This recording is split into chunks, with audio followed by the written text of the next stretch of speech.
Hello, everyone. We'll just begin shortly. Thank you for being here.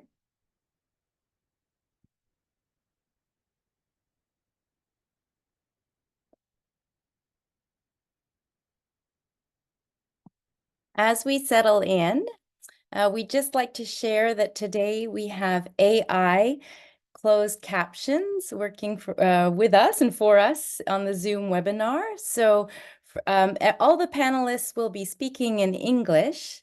However, if you'd like the transcript, their sharings to be translated, you could click on the CC button at the bottom of your screen, select translation, and then select your preferred language from the caption list.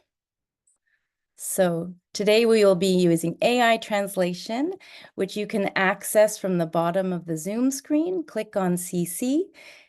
From there, make sure that translation is on, and then select your preferred translation language.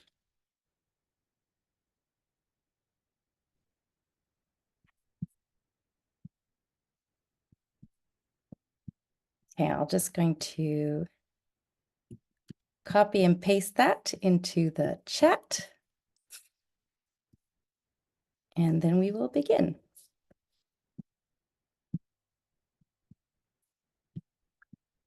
So hello, everyone.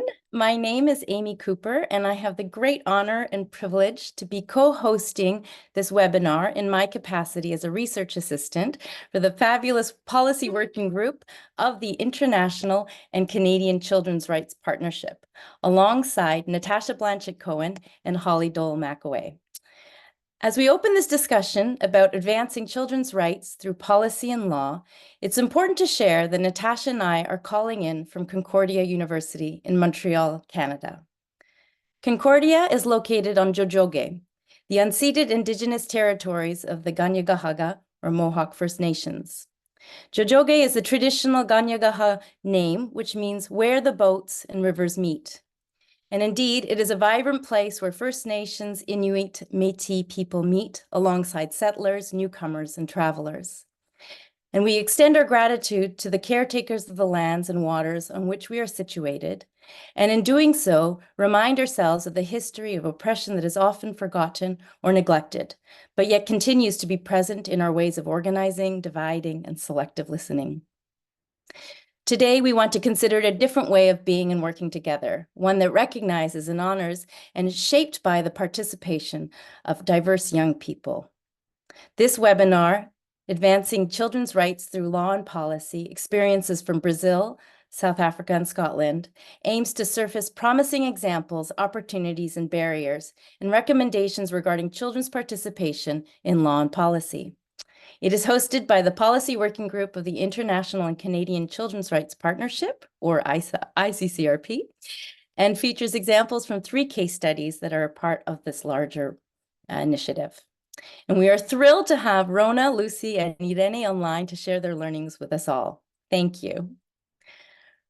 Rona Blackwood has over 25 years of experience in the non-for-profit sector, and she's currently the head of programs at Children's Parliament in Scotland, where her key priorities are to work with partners to demonstrate and embed children's human rights, to effect sustainable change, and to support children to influence national legislation, policy, and practice. Lucy Jamieson is a senior researcher at the Children's Institute, University of Cape Town in South Africa, and she has 18 years of experience, or probably over 18 years of experience now, in political campaign management, communications, coordination, and public consultation. Her areas of expertise are child rights, participatory democracy, governance, law, reform and policy development, and child protection. Irene Rizzini is a researcher and professor at the Pontifical Catholic University of Rio de Janeiro in Brazil. And in 1984, she founded the International Center for Research and Policy in Childhood, or CSP.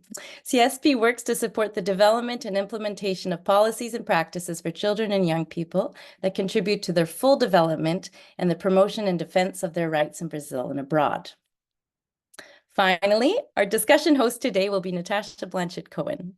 Natasha, among her many different projects with young people here in Quebec and across Canada, serves as co-lead of the policy working group with Holly Dole-McAway, who unfortunately couldn't be with us online, but is very present in our work. So over to you, Natasha, Irene, Lucy, and Rona. Thank you, Amy, and welcome everybody. And wonderful to see people online here and sharing where they're from. Please feel free to share where you're calling from. So today what we're suggesting is to have a conversation around a series of questions that we'll ask our panelists to respond to. Our questions are quite broad, and these topics, these questions are quite, there's many layers to these responses, given the wealth of experience that these speakers are coming with. But we're going to ask you to share some of the tip of the iceberg of your highlights of your experiences from these three regions. So our first question that we would like to ask, and we maybe would suggest, Rona, maybe you could start, around, given your unique context in Scotland, if you could talk a little about the ways that children are participating in the development of child-related laws and policies. And I know that you're doing a lot of things, but maybe you could give us a few highlights. And Amy, in the meantime, will be sharing some of the resources, incredible resources that you have been involved in. Thanks very much. Thank you for inviting me to join the webinar today. I'm joining from just outside Edinburgh in Scotland on quite a cold summer's day. We don't have the warmest summers at the moment. I would love to give you a couple of examples of how children are taking part and influencing policy and legislation in Scotland. And I can talk to a couple of examples that we'll share in the chat. But maybe before I jump into the examples, I'd like to just highlight a couple of things. And one is that it's important to mention that we work with children. We work with children under the age of 14, as distinct from, excuse me, young people. It's our experience that children are often missed out in the opportunity to have a say and to participate in decision making and local democracy. They're often not seen as having agency. They themselves don't want to take part in formal, sometimes seen as boring adult forums or processes, and are often maybe not taken seriously in that process.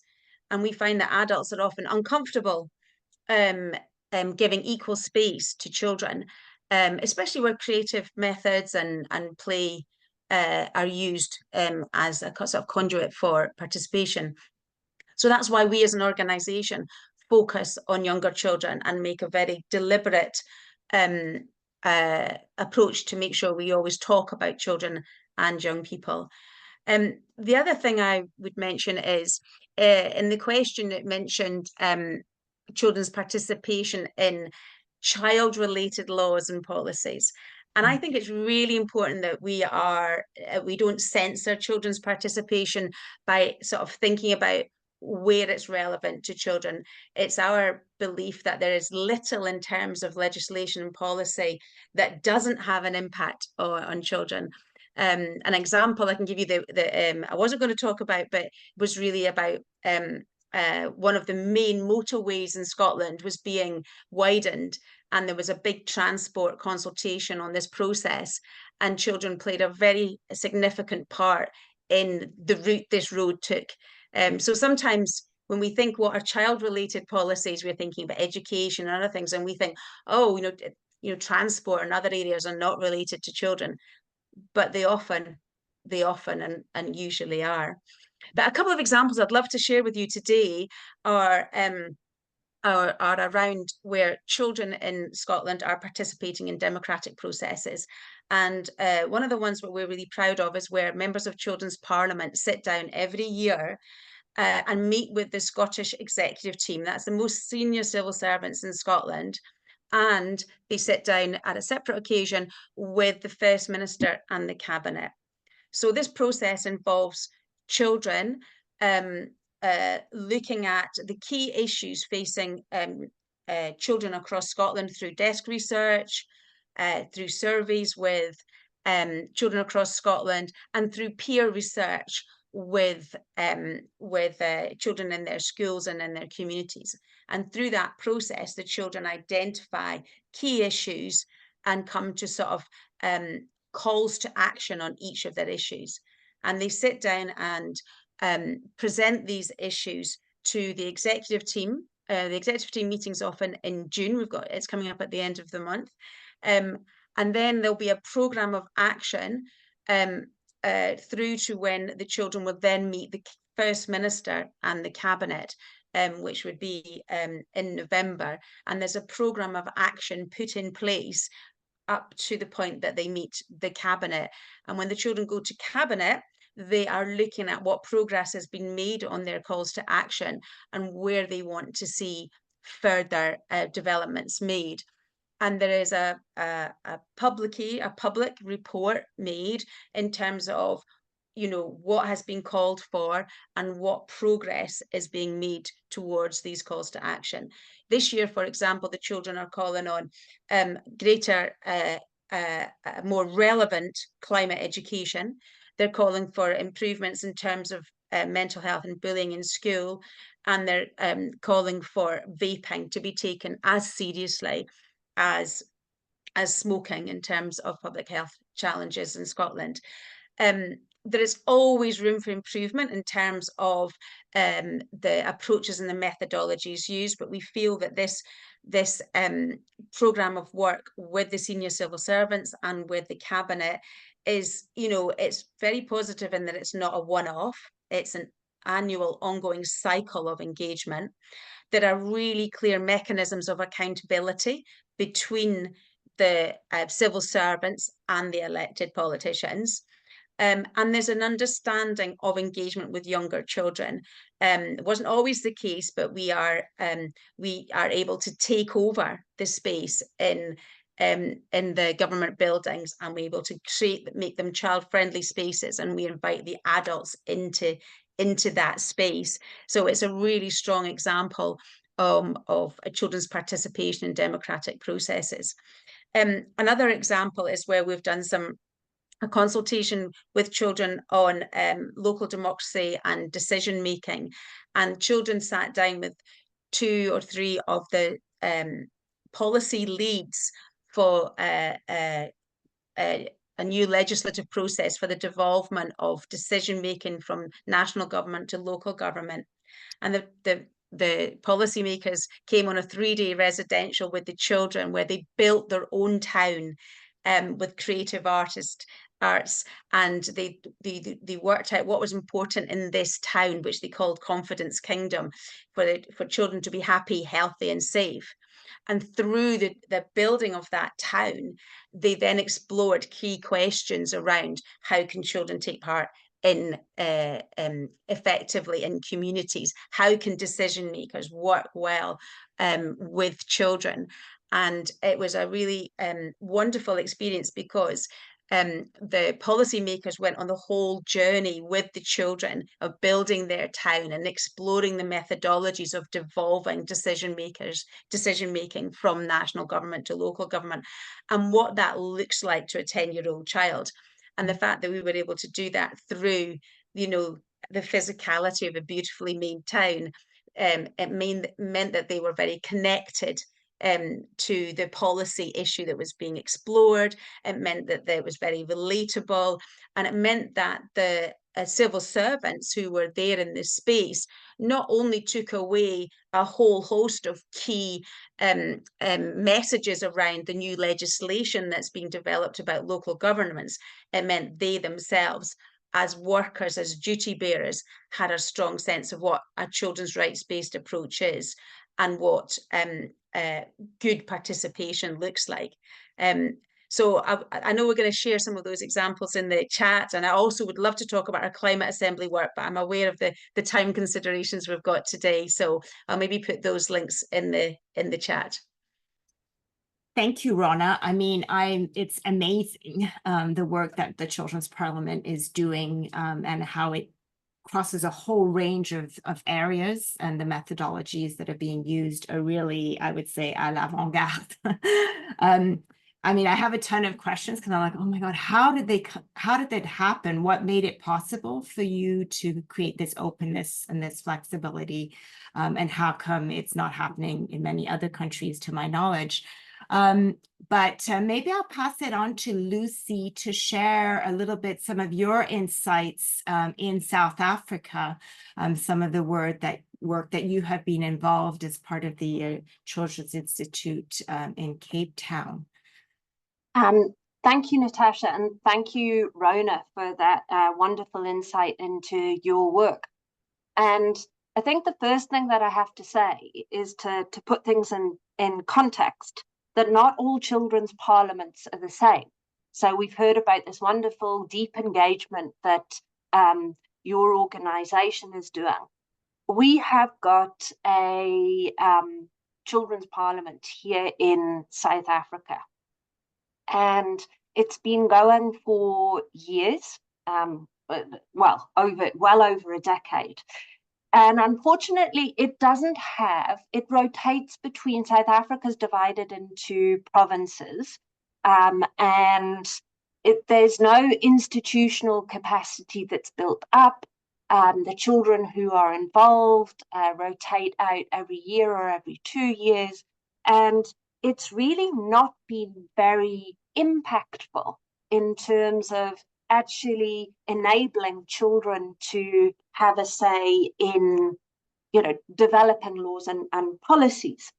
So, that's not to say that it hasn't done anything. And in fact, one noteworthy example is that, they picked, the difference is that with the Children's Parliament, they picked their own themes. So it's a way of surfacing, in our context in South Africa, of surfacing issues that are of concern to children, and then raising those challenges, and they're looking for collaboration with adults to engage on those. And sometimes children's agendas merge with what's happening in the mainstream political arena, and you do get successes. So one of the things that came out of the Children's Parliament that has a positive impact was reducing the waiting time for notification of missing people. But it's one example in almost 20 years. So our approach has been very different. Okay, so we've tried very much to build a process that's about engaging children in the mainstream processes of public consultation on laws and policies. And I want to just highlight a few examples, both good and bad, where we've learned over the last few years about how to improve our practice. But first of all, let me start with the work on our criminal law here. So we have legislation that sets out what sexual offences are. And there was major reform in 2007, where we changed the definition of rape, we changed major definitions relating to sexual assault. And because children don't have the legal capacity to consent to any sexual activity, some of the changes in the definitions in the Sexual Offences Act meant that it criminalized kissing between teenagers. And of course, one of the things that was noteworthy was that in the whole process, children and young people hadn't been engaged. The minute that this legislation hit the streets, young people were up in arms. They said, what the hell do you think you're doing? How could you have been so stupid as to miss this crucial thing? And we had beautiful examples of them setting up protests. They organized what they called kissathons in shopping centres and malls up and down the country. So a lovely example of what can go wrong when you don't engage with children in law and policy making. But it's one of the reasons that we had as a civil society organization that's deeply committed to children's participation is this question about, well, if you're going to bring children into space, you need to make sure that they are safe. And it's very different to, to control a space in which it's a dedicated space. But when you're in a mainstream public space, then it's very difficult to protect children. And one of the very first experiences of taking children to Parliament in the early 2000s was when our Parliament was working on the Child Justice Bill. Now, again, it seems an obvious opportunity and a need to involve children's voices. That there was a coalition called the Child Justice Alliance. Children were properly prepared, given information, all of the kind of things we would expect. However, we hadn't done the work with the MPs. And if you're aware, Laura Lundy's model says it's really important that we create a space, that we capacitate children so that they have voice, but you need to work with audience and you need to ensure that children have influence. And when we were working on the Child Justice Bill, actually, despite the fact that these young people had incredible stories to share and had really deeply engaged with the legislation, the parliamentarians essentially treated them like delinquents. Here was a young person who'd experience of the child justice system, and those attitudes that we see and those prejudices came hammering in, and the style of engagement was, skeptical. They subjected them to cross-examination, and it wasn't a positive experience.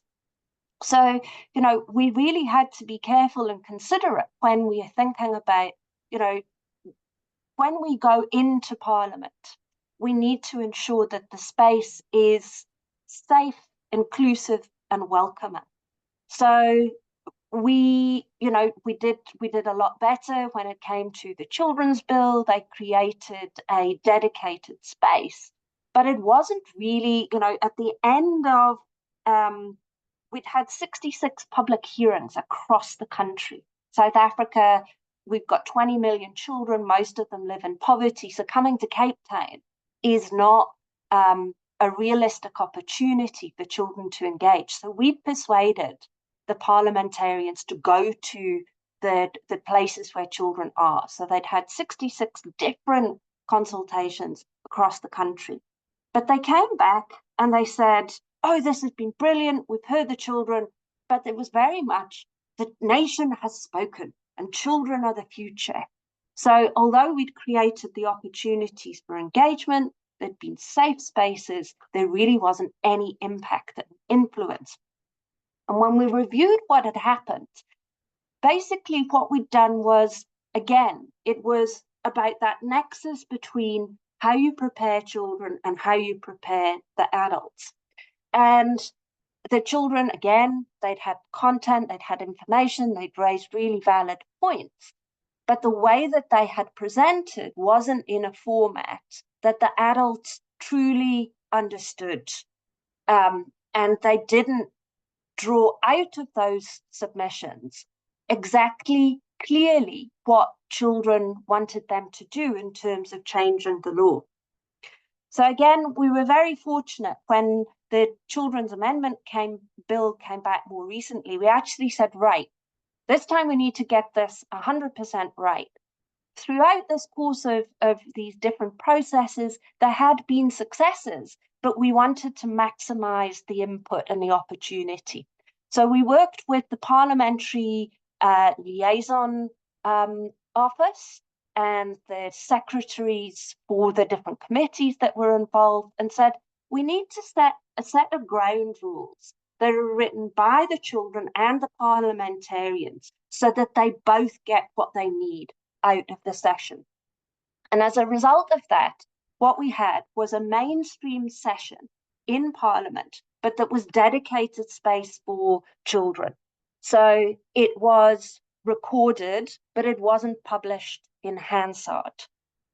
Unlike the normal sessions with adults, children normally want to present in bigger groups, so they need more time. So those sessions, children got half an hour rather than 15 minutes. They agreed that they were allowed to present in any format they liked. So some did rap, some did photo voice, etc. But they concluded with a set of clear and concrete recommendations for the MPs that could literally say, right, for example, one of the groups that we worked with wanted to make transitional support out of alternative care for young people mandatory. So they had these beautiful poems, they had a photo voice, but they ended up with a slide that says, we need you to change section 182 of the Children's Bill to read X. So by coming together and working with the staff, the members of parliament and the children, we wrote the rules for the session to make sure that, you know, everybody was able to meet each other and really engage and understand each other in a space that was safe. And we'll do that. We'll rewrite that. Obviously, there's lessons for those, but we will rewrite those rules every time we come back into a new process. Thank you, Lucy, for giving us a very thorough an overview in this few minutes. I think you started with, you know, Children's Parliament doesn't mean the same thing across different contexts. And I think that's a really interesting point. And I think, Irene, you might also relate to that. I really, I wanted to bring attention to a document. I don't know if it's official, the recent research review document that you did, a critical review of South Africa's participation frameworks that applies Laura Lundy's model along with Fokala's model. I think it's an incredible piece. I was reading it last night, and it does a very interesting work, and it would be lots of interest to people here. Irene, I'm wondering if I'll pass it on to you right now to talk about some of the insights that you have gained from your experience and work over the last 40 years or more in Brazil and around youth councils in particular, perhaps. Thank you, Natasha and Amy and Holly, for this opportunity. It's very interesting to be able to look at those three very different, say, case studies in those three countries and learn with what we were able to advance. But perhaps even more, what are the gaps, where we are failing as in our endeavors to really promote the right to participation for young people. So let me just say that I'm very happy to be here in Canada, working with Natasha and Amy and Holly at Concordia University, also representing my university, CESP, and the ICCRP network with our coordinator, Tara Collins, and our colleagues here in this seminar.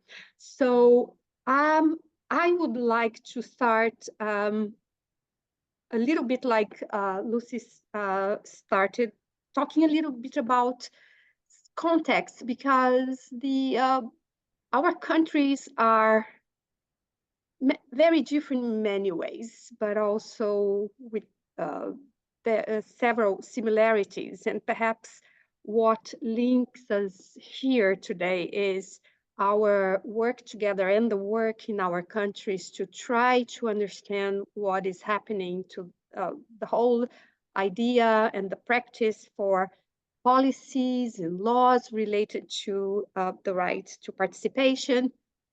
But our contexts are very different, our historical trajectories as well, with several commonalities, for example, in the histories and processes of colonization. So I would like to say that we are a very large country with a large number of young people. We are still a young country in that sense. We would have about 100 million young people up to the age of 25 in Brazil. So that kind of dimension is important when we think about those changes in what we think is important working with and for young people. So when we think about participation and examples based on our experiences, I would like to say that first we have to look at the very slow development that happened in Brazil just to accept the framework of rights. We had about 100 years of a framework based on irregularities of being young. We call it the process from minors to citizens in this trajectory of trying really to change the idea of young people who are marginalized, who are poor, came from families who were slaves in the past, and so they were criminalized as minors, to then in the 80s of last century to look at them as entitled to rights. And that is a huge transformation that took a long time just to have people stop resisting the old ideas and practices and to slowly build new policies from a new law, which was right after the approval of the Children's Rights Council. The Statute on the Child of the Adolescent passed in 1990, July 1990. So very recent history. A promising example then in our case would be to look at what's happening within the context of the Child Rights Council. And we have been looking since 2015 more specifically to that experience of young people as officially elected to be representatives or counselors in the Child Rights Council. Very challenging, and Lucy and I have shared more about this as we wrote together with Tara Collins and Laura Wright about these experiences, and those papers are available for you if you are interested to understand it more deeply. But here I'm talking about a public space that was created after that Brazil adopted the framework of children's rights. We have about 5,000 children's rights councils in Brazil that are mandated to formulate public policies and deliberate on issues that concern the lives of children at national, state, and municipal level. So everything is very big here. So this is, again, an institutional public space for young people to act in defense of children's rights alongside adults. We'll be in this seminar looking more closely at those intergenerational relationships. But right now, I would like to conclude saying that this example is very interesting for us to learn from, and it's only possible when we have a more democratic kind of administration. And that's also not a small thing, as we have several countries, including in Europe, turning more to a right-wing administration. Brazil has had that experience for 6 years before our President Lula came back. So one lesson that we have to learn is how fragile all this is, how much we depend on politics. And as we know, the political arena is not necessarily very friendly to have all these young people really educated and really advocating for their rights, especially if we have a very repressive authoritarian government.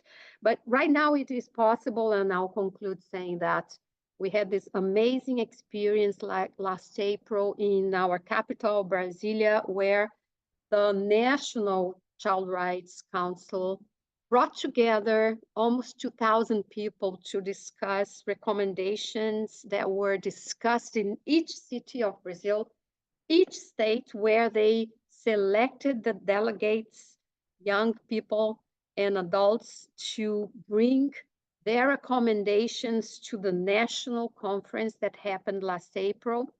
So we had 400 adult delegates and 300 young delegates with their recommendations to discuss during 4 days and to vote together with the adults to which recommendations will be adopted in the country. We will see more about this experience in the next few minutes. Thank you, Irene, for sharing some of the incredible work that you've been following over the years. Again, I think it's a reminder, like there's these structures that are in place. I mean, it's quite impressive. 5,000, did you say, child rights councils? But, you know, how do these lead to change and influence ultimately? And how, I think, Lucy, you mentioned the importance of space. I think there's something really interesting around thinking about how, what space looks like in the context of Scotland, South Africa, and Brazil. We'd like to turn to a second round of questions, and maybe we'll start with Lucy, just to kind of change a little bit where we're starting, which region we're starting from. We generally frame the question around power, because obviously power differences are an important element in working with young people. But particularly in the ICCRP, we are interested in intergenerational relations. So if you could share some of your reflections around what are the leverage points for navigating across these power dynamics? And I think you've started a little bit around those pieces in your earlier point, but maybe you could go a little bit deeper around preparing our youth. Yeah, okay. So remember that, I mean, the context that we are talking about is very different. We are bringing children into mainstream political processes because we don't have the kind of dedicated structures that actually have a meaningful impact on laws and policies, either at a national, provincial, or at the local level. Slightly different at a local level, but when we are talking about national level and provincial level, you definitely, the only real viable way for children influencing laws and policies that affect them is through mainstream engagement. So I described how we'd carved out dedicated spaces and time in response to the previous session, but often that's not available if you're going to be participating in mainstream processes. And one of the big focus areas in South Africa, we have high levels of poverty, but we also have high levels of violence. And one of the big policy frameworks in South Africa is called the National Strategic Plan to tackle gender-based violence and femicide. Now, this was, first, we had a big, it was part of a global campaign actually called the Total Shutdown Campaign. There was a lot of public demonstrations and marches in 2018 calling for the government to take immediate and drastic measures to try and reduce the high levels of violence in South Africa. And we have a vibrant civil society here, and there are a number of organizations that support children's participation and advocacy and activism. So children themselves were part of those marches and demonstrations. But in November of 2018, the president called a big summit at which he invited, you know, the major role players and key role players to come and discuss how we tackle violence, gender-based violence in South Africa. Now, at that summit, there were no children and only 2 or 3 organizations from the children's sector. So as a result, this big policy, this really, that's championed at the highest level, that is in an area that children identify as really important to them. Children's issues are there, but they're really either subsidiary or a bolt-on. So when the policy came up for review, and through the various organizations that support children's participation, and who are, organizations of children that are vocal, they're very clear. We want to be part of this conversation. And that, there had been, conversations in various fora with children on the policy, and really people feeling that it didn't meet the needs, both children and adults that work in the children's sector, that it didn't meet the needs of children. So it was really important to ensure that children's voices were heard at the second summit. So we approached the organizing committee, and we were all, very pleased with ourselves, because as, a coalition of organizations working in civil society and representatives from our children's parliament and various other key children who were in positions that were, public positions, we negotiated that there would be a pre-summit at which children were educated. So it was a select group of children who were representing the different organizations who'd expressed an interest. So all of the participation was sponsored. There were sessions educating the children on what, not only the content of this policy, but how the actual presidential summit was going to work. So children came out of that with a set of recommendations, feeling very well prepared for the summit. At the summit, there were different strands of conversation in which they participated very well. But at the end of the day, this was organized as a large summit at which children and children's sector representatives, best case scenario, were about 80 to 100 people out of a total delegation of 2,000.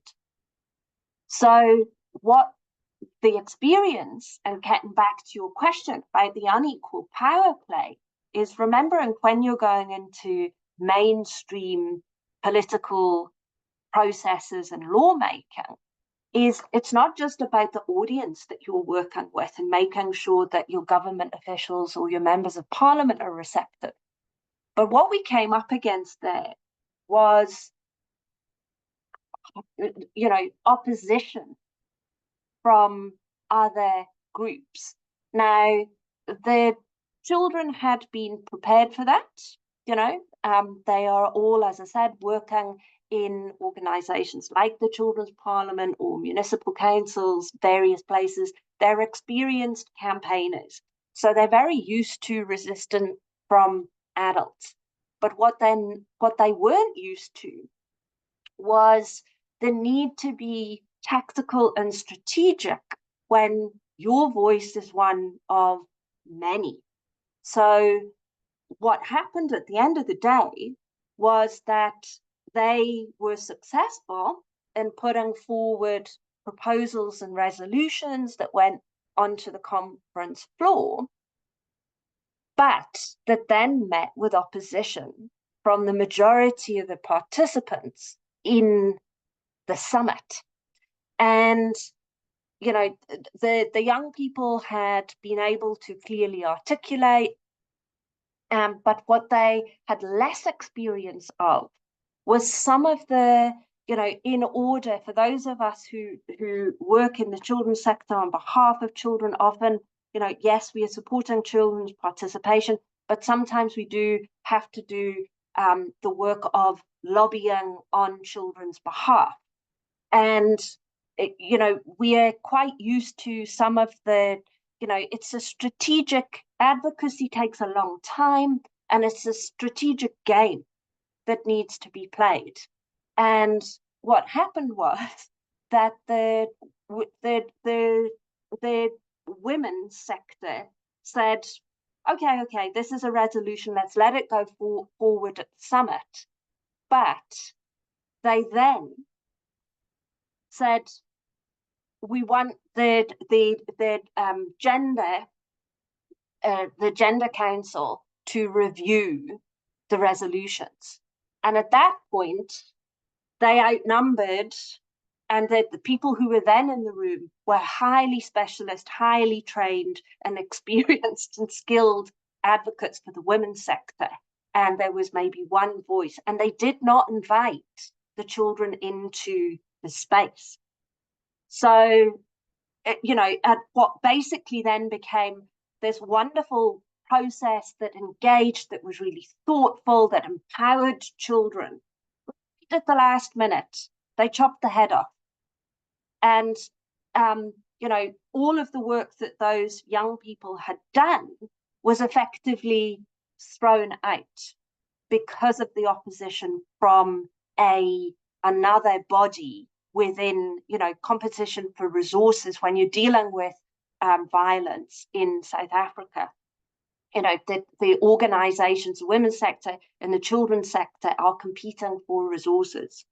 And the women's sector said, we can't work with them. It infantilizes women. It dilutes women's issues. And we just don't want any part of it. So those attitudes that Irene had talked about, we've got to remember that although we've got this civil society and we've identified people in government who are very progressive and who are very supportive, that actually we live in a very socially conservative environment in which it's very much the case that we have hierarchies in terms of gerontocracy. So age is valued, in terms of traditional African societies.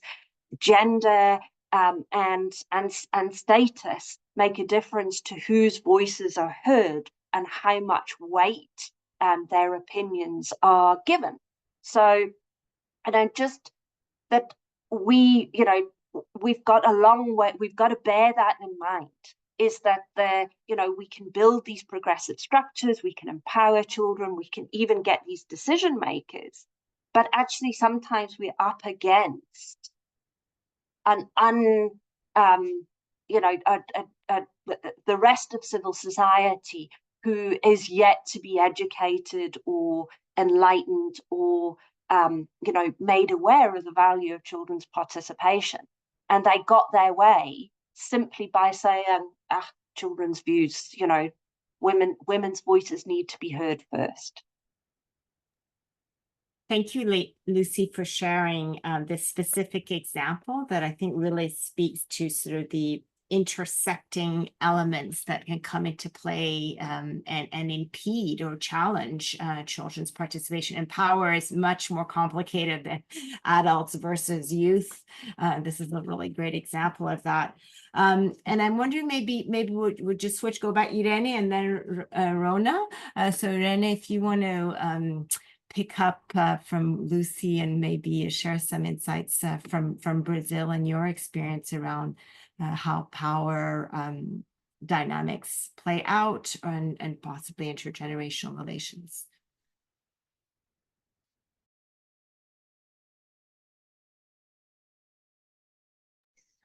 Okay, I'm happy to pick up on where Lucy left, because I totally agree, back to our different countries and political powers.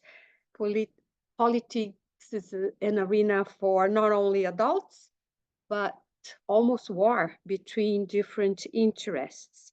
And we are not there. Children are not, young people and even youth are not seen as natural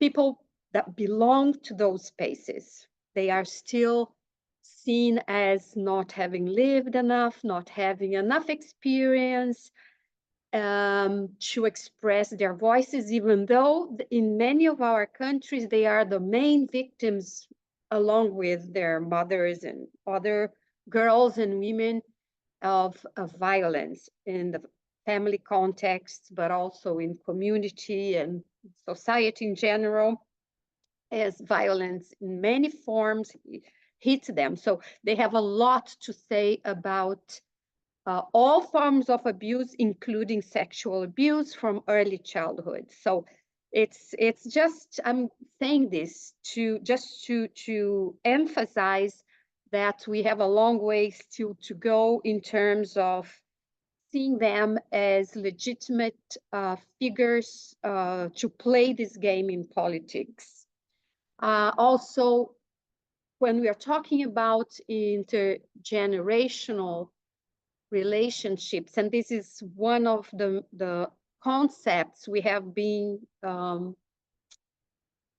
discussing in our working group, the conceptual interconnections working group within ICCRP, we have been trying to discuss and go deeper into what are these power imbalances that happen when children are involved in lobbying or defending their own rights. We still have been dealing with so many cultural changes that are needed to embrace new paradigms, the paradigm that children and young people have a contribution to give to society. So until that is recognized, they become as this minor actor, even if they are brought to the political sphere. And here I'm not talking only parties, political parties, I'm talking about political also in the sense of lobbying for public policies, where we have been trying to better understand and really promote safe spaces where young people can come as legitimate actors. And so we all have to be able to kind of adjust our lenses and attitudes that calls for what we have been also discussing, the colonial attitude in terms of deconstructing the idea that young people have nothing to contribute, and because they have no experience and so forth. So we are far from a comfortable position in terms of their significant participation. And I would provoke Rona in this sense, thinking about how much Scotland has advanced with the Children's Parliament. And I was lucky to be there once and participate in one of the activities in the Parliament with the children. And that was very interesting, and heard from many children and also from adults that at the end, those recommendations were not taken seriously by the politicians or the adults. At the end of the day, they are the powerful force to decide what is in and what is not in. So I would emphasize two elements. One is that Lucy touched. One is time that allow to changes.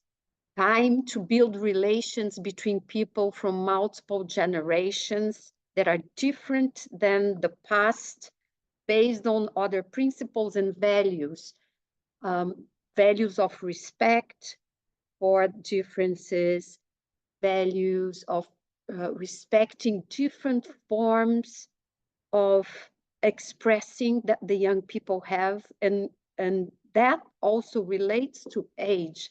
What, not only age, chronologically speaking, but what moment of a life cycle a child is, a youth is, and the adult, an adult is, because we know that this varies very, very much.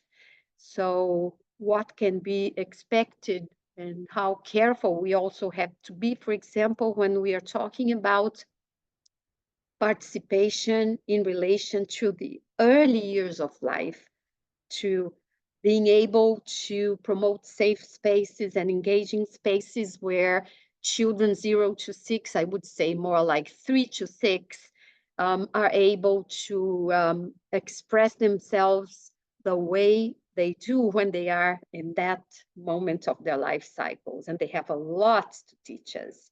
The final point would be engagement. So what allows for engagement? And here, since we're talking about intergenerational relationships, I'm thinking about engagement both for adults and young people.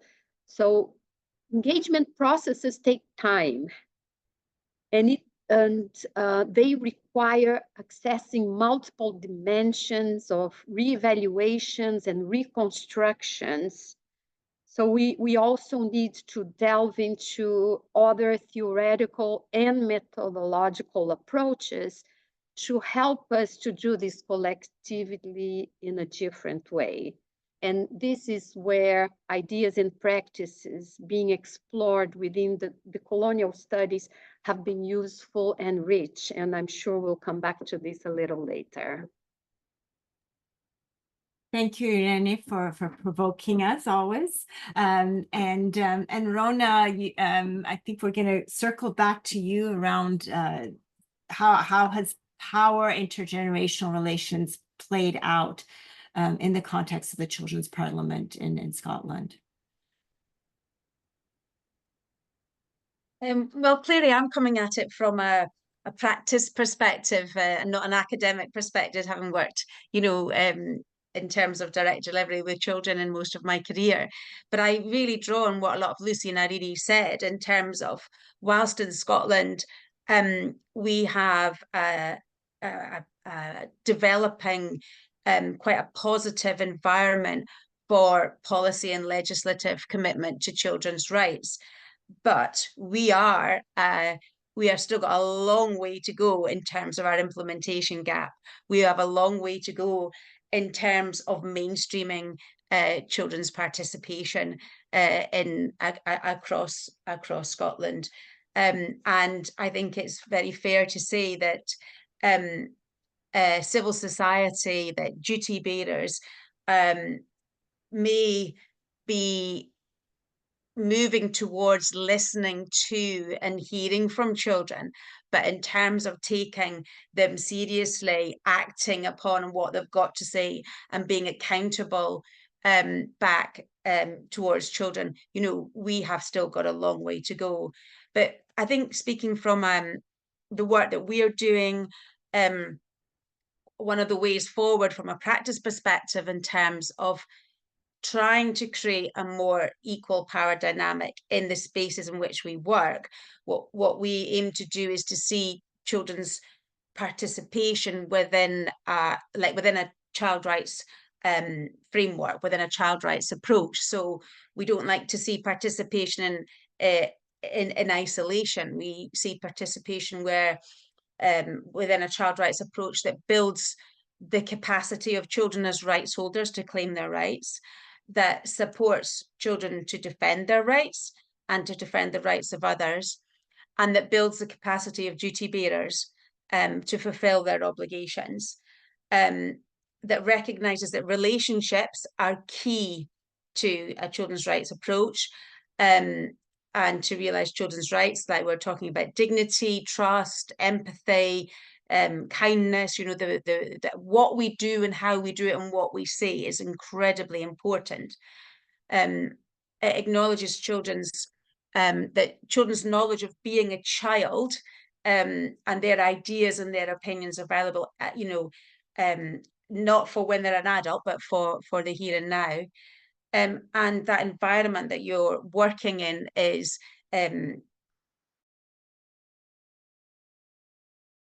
so that sort of it's really important, I think, to see participation in that wider context of a children's rights approach. Also, I think that addressing the power dynamic means that we need to be able to engage children and to influence policy, legislation in a way that is well resourced as well, that we've got to commit to approaches and mechanisms that are given time, that are given resource, that are embedded, and that is it's not a quick fix. You can't just throw a short little bit of money for a consultation in in a quick afternoon to change things. It's a long-term process. It's really important that children understand the issues that they're working on, and they've got time to understand the issues that they're working on, that they've got time to talk around them and to come at the issues from a sort of a perspective relatable to their lived experience. I think it's really important that the methodologies that we use, and when we're talking about creative and fun-based approaches and using arts for children's participation and engagement in policy development, that's not only because it's fun, it also means that they can control what they're making, what they're saying. So when a children are taking part in a process where they are creating key messages, let's say they're drawing a beautiful mural that tells the story of the change that they want to see, then when they invite adults into that space and use their creative outputs, they're doing it in their terms. It's with what they've made. It's their words, and they're inviting the adults into their space. They are hosting the adults. They're making adults often uncomfortable coming into their space, and the adults are often having to lose the control of being the teacher or the policy lead. They're stepping into the children's space, and the children are hosting that. And that does help create the positive, a more equal power dynamic in that moment. But Irene and Lucy are absolutely right in what happens next. What happens next once you've listened to the children, you've been challenged by the children. It's having, that's where we go back to the children's a rights-based approach, where you've got to have the frameworks within civil society to value children and to take what they're saying seriously, and to have the mechanisms to do that in a mainstream way. And I think it's really important when we're reflecting on this, to think that it's adults who actually need to change. So we often think and invest in the engagement with children. We need to put equal effort into the adults that we're working with, and to be putting very clear expectations on them in terms of how they should be responding, how they should be engaging with the children in this space. And a lot of work needs to be done to remove the fear from adults around children's rights, so that when they're in a more equal space to share, that the adults are responsible and take away that responsibility to act as, and not necessarily and not always in a way to do exactly what children tell them to do, but to hear what they've had to say and to take it seriously, and to be able to make. I think in terms of intergenerational relationships, I think it's quite interesting that we don't think every engagement that we have with between children and adults is intergenerational. You know, when we bring children and adults together, and the adults are sharing their experience, their lived experience with the child in an equal space, and to share their views, then we see that as an intergeneration. But when policy officers and civil servants come into a space with children, it's their job to do that. You know, it's their job to listen, to engage, and to reflect back. They're not bringing necessarily their own lived experience into it. So when we're talking about intergeneration programs, it's where we bring adults and children in to listen to each other's lived experience together. But where civil servants are coming into a space with children, yes, they may be co-producing a policy together or resources together, but the children are bringing their lived experience. The adults are not bringing theirs. They're there in that space as duty bearers. So I think that sort of viewpoint on what is intergenerational is different depending on the context. Thank you, Rona, so much. I really appreciate the practice experience also that you're bringing. And I think that's kind of the richness of the ICCRP, is having more academic practitioners. And obviously today we don't have young people, but as we're moving forward, we would love to have you come joining young people themselves to share some of their insights around these questions. So we're going to move towards our last round of questions. You can see that everybody has a lot to say. So our last question, we integrated some of the questions from the audience in our last question. So we'll start with Irene. So based on your work experience, your case study, and the upcoming 35th anniversary of the Convention on the Rights of the Child, what would you recommend for moving forward children's participation in policy and law? And maybe you could speak to the inclusion and participation of more marginalized, vulnerable young people in that process. Very interesting point, Natasha. And you gave me this role as not a role, but this adjective as provoker. I like it. I'm not always a provoker, but I'm enjoying that so much. And I will say that I feel provoked by your last point, because in Brazil, our mission now has been the opposite, is to bring rich kids into the game, because it's almost like taken for granted. I don't know if Lucy how she will respond to this, but it's almost taken for granted that poor, marginalized young people are taking the burden to defend children's rights because they have their rights violated, and it's recognized that their rights are violated. However, it's not the case for those who are born into more privileged conditions. And so very often we have to face the fact that wealthier kids or more privileged kids do not know anything about the law or the framework of rights or the right to participation, because it's all taken for granted. And very often they never heard about the Children's Rights Council, despite of the 5,000 number that impressed you. So I think this is very good that you brought this up, because sometimes we also take that for granted and don't talk about very important differences in our contexts about countries that are extremely unequal.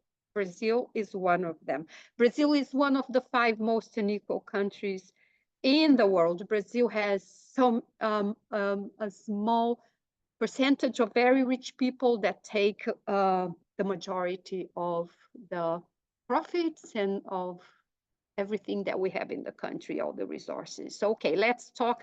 That is one very important point to bring up, and I'm grateful to you to have provoked me. So in terms of our last question, as I said before, changes take time to processes to mature, and we are talking about processes here that take time to allow for many changes and shifts in paradigms, in theoretical frameworks, and in practice to really impact policies differently. So time to build relationships in different ways. And I have been a witness in practice in Brazil since I started when I was very, very young. I was very active already, working with young people in the 80s, so much has changed. What would be our opportunities now as we face almost 4 decades of the convention? What we have accumulated reflections based on all the theoretical contribution around the world. So that's important for us to look at all that and be critical too, because we tend to repeat things over time.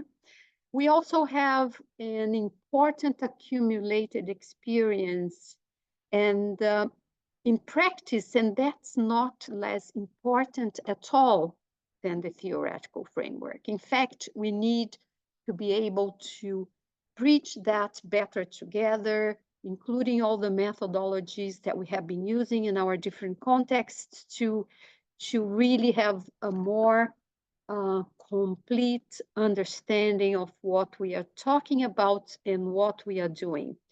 So to practice mutual understanding and respect differences, I think we are better equipped now than 35 years ago. So better equipped to move on, hoping that many of the young people that went through this journey with us will lead other processes to advance and promote even more significant changes. So here I'm taking a little bit from Rona's remarks to talk, to emphasize the need to reverse roles, to have more and more children inviting adults, children allowing adults into their spaces, or not only into their spaces, but taking more of the spaces that were only designed for adults to also question those adults and slowly take more and more of those spaces, and then be able to decide when and what they want from adults that they invite to their space.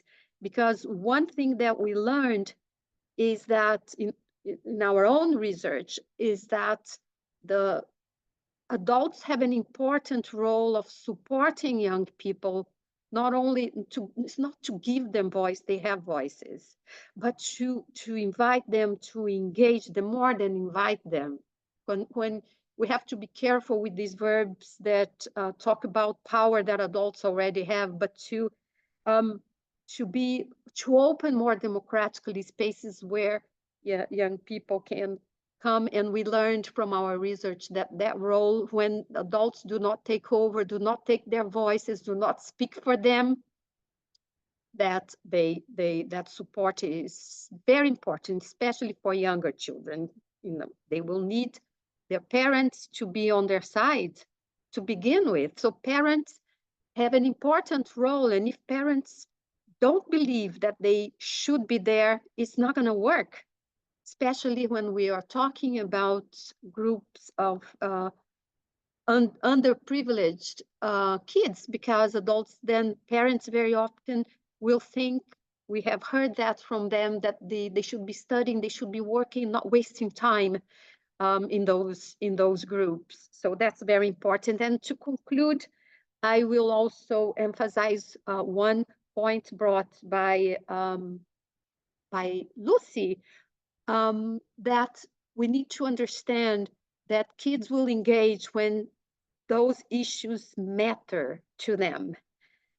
Criminalize kissing for young people, yes, that matters. And so they feel already engaged in, well, we have to do something about this. This is ridiculous. They're going to arrest us because we're kissing. No way. And so take, for example, all the experiences of advocating through about climate change and environmental issues led by young people, when they understand that, wow, it's our generation, there is no planet B, we have to do something about this. That matters to them, and those are important opportunities. So that's a reflection for us adults when we want them to do something that matters just for us. It's very, very hard. We are not respecting their timing, their moment in their life cycles, or what they want to be engaged in. So a lot to learn, and at the same time, incredible opportunities that we have after 35 years of the convention, Natasha. Thank you, Irene, for giving us some very tangible, concrete next steps, as well as inspiring, provoking, but there's also hope is what I kind of am left with. Lucy, can you share some, and then Rona, you'll be and giving our concluding comments here. So just to pick up on some of the things that Irene was saying, we've had 35 years almost of the UNCRC. In South Africa, as in many other countries, we've got a fantastic legal framework. So, we tick the box. We have taken legislative measures to, support children's right to participate. We've had numerous examples of, we've got evidence now.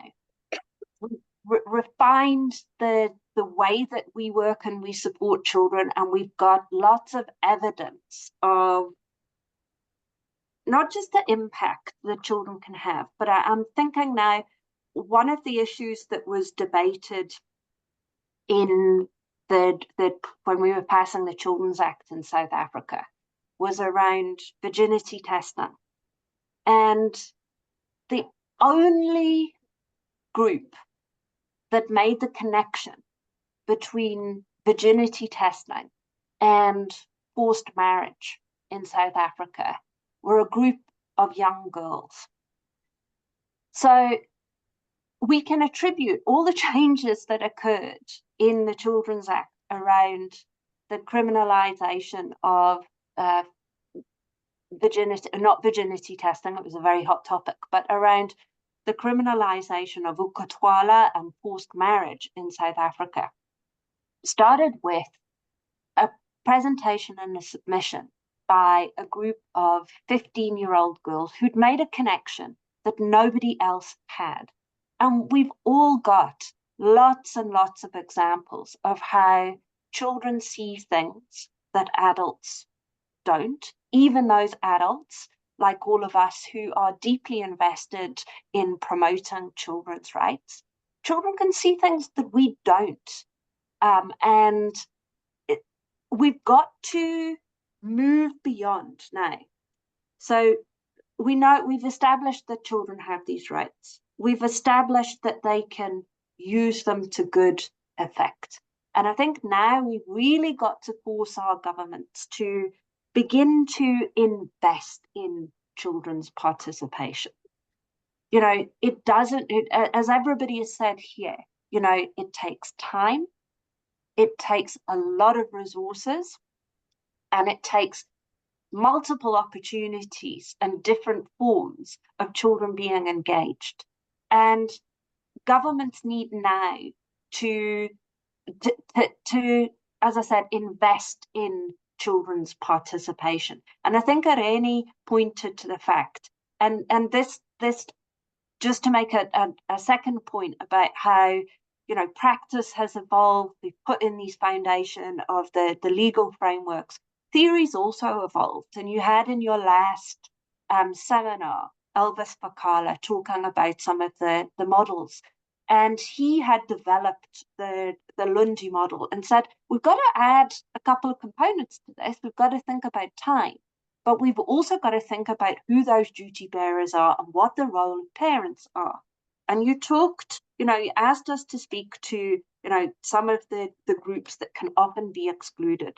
Now, in South Africa, we've done a lot of work in making sure that children with disabilities are visible and part of these processes. But young children are, preteen children are very absent from a lot of our processes. And as Irene says, one of the things that's really critical there is the support of the parents, both attitudinally.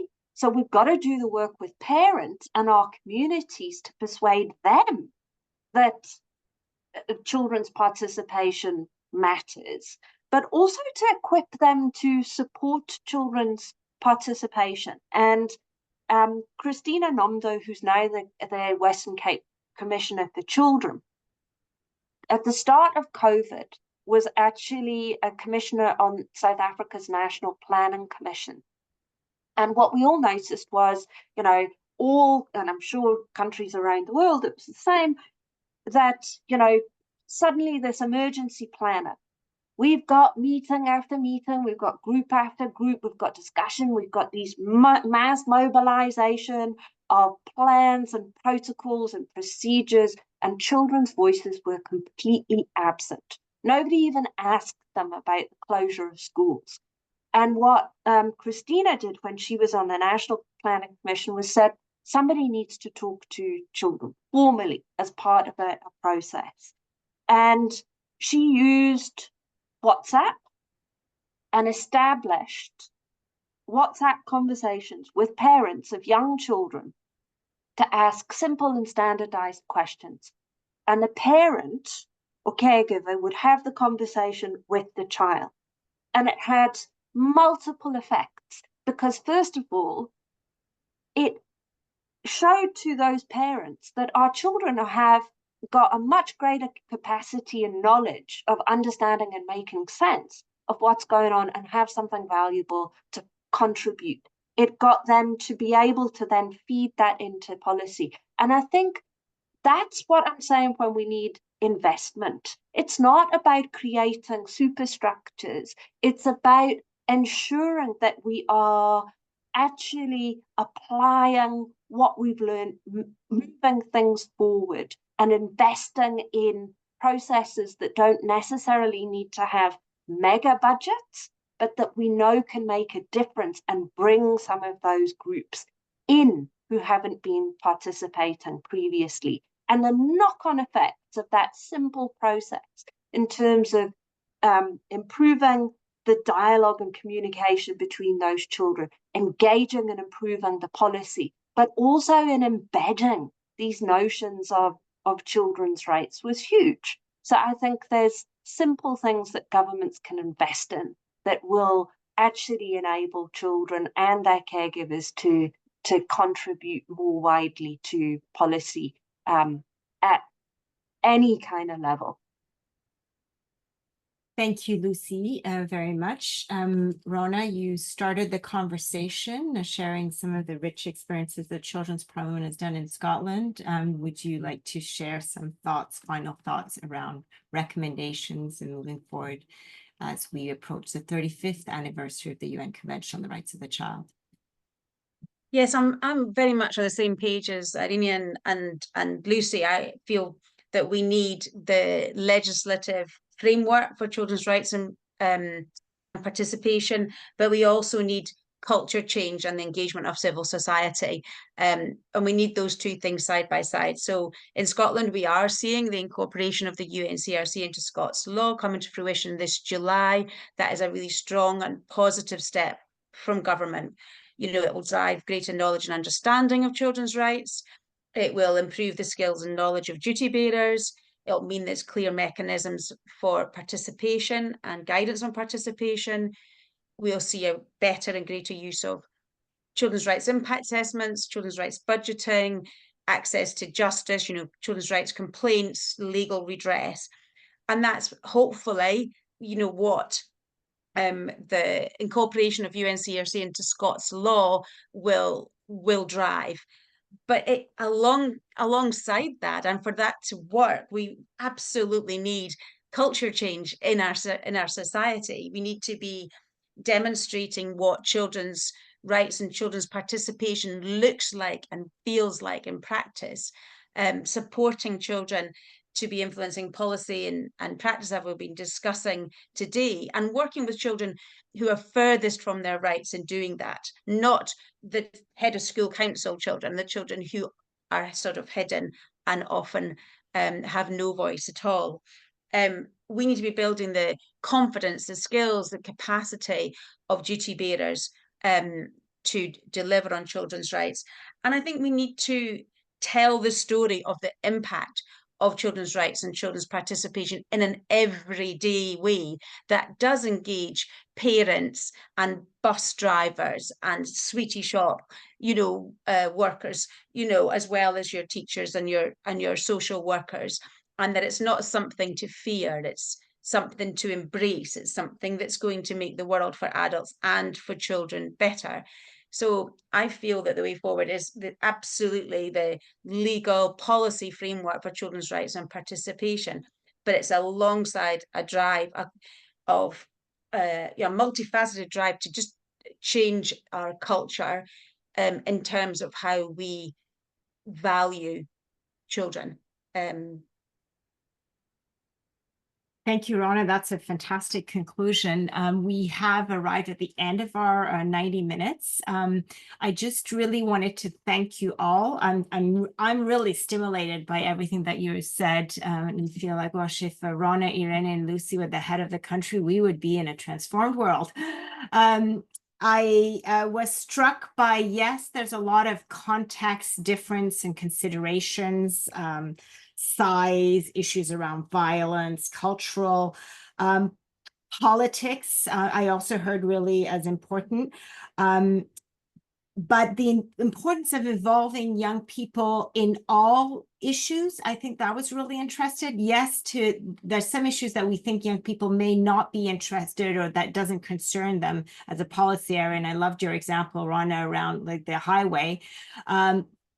But so we need to create those opportunities for young people to be involved across all those areas. The importance of space, paying attention to space and the methodologies, and we keep in mind Laura Lundy's model. And frameworks and mechanisms are clearly not enough.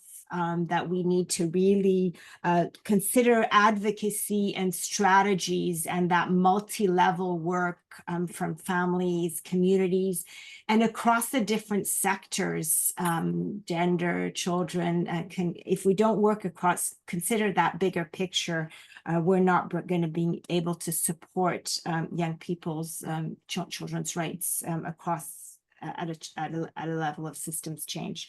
So sorry for those who were listening that we didn't have an opportunity to take more Q&A, but we encourage you to keep in touch with all the speakers if you have specific questions. The recording will be available, and maybe we will make a short highlight in writing around some of the insights that you've shared. And this is obviously an ongoing conversation, and we hope to have other sessions, other webinar sessions in the context of the ICCRP. So please remain connected, and I will now pass it on to Amy to give the final words. Before everybody runs off, we just wanted to say that there is an evaluation form in the chat. So if you have feedback for us or comments you'd like to share with the panelists, please use the link in the chat.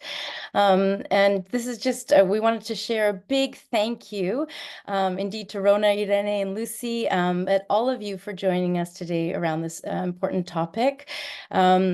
I think it was Lucy who said it, but indeed young people see and hear things that we don't as adults. So let's remember that as we move forward.